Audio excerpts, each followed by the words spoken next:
passe au sport avec une affaire qui risque bien de ternir la réputation de l'équipe de rugby sud-africaine. Le talonneur des Springboks, Mbo Nambi, est accusé d'avoir proféré une injure raciste anti-blanc à l'encontre d'un joueur anglais. C'était lors de la demi-finale de la Coupe du Monde de samedi dernier. Bonsoir Martin Lange. Bonsoir Lionel, bonsoir à tous. Alors c'est une affaire qui est prise très au sérieux par les dirigeants du rugby international. Il va y avoir une enquête. Oui, on joue la 23e minute samedi soir au Stade de France.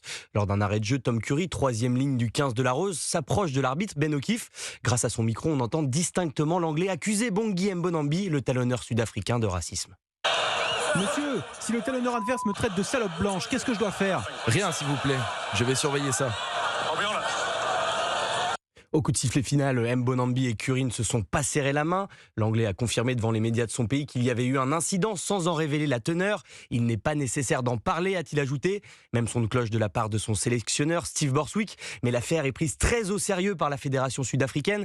Elle a annoncé hier l'ouverture d'une enquête interne. Et aujourd'hui, c'est World Rugby, la fédération internationale, qui lance sa propre enquête. Nous examinons officiellement l'allégation formulée par le joueur anglais Tom Curry, écrit l'instance dans un communiqué. Pour l'heure, aucun enregistrement ne permet de vérifier les dires de Curry, c'est parole contre parole, mais si les faits sont avérés, Mbonambi risque une lourde suspension, probablement plusieurs semaines. Il pourrait dans ce cas rater la finale, et ça serait une très mauvaise nouvelle pour les Springboks, qui n'ont qu'un seul talonneur de métier dans leur effectif. Ouais. Le talonneur, Lionel, c'est un poste clé au rugby, c'est notamment le joueur qui lance en touche et qui est aussi au cœur de la mêlée. Merci Martin Lange du service des sports d'Europe 1.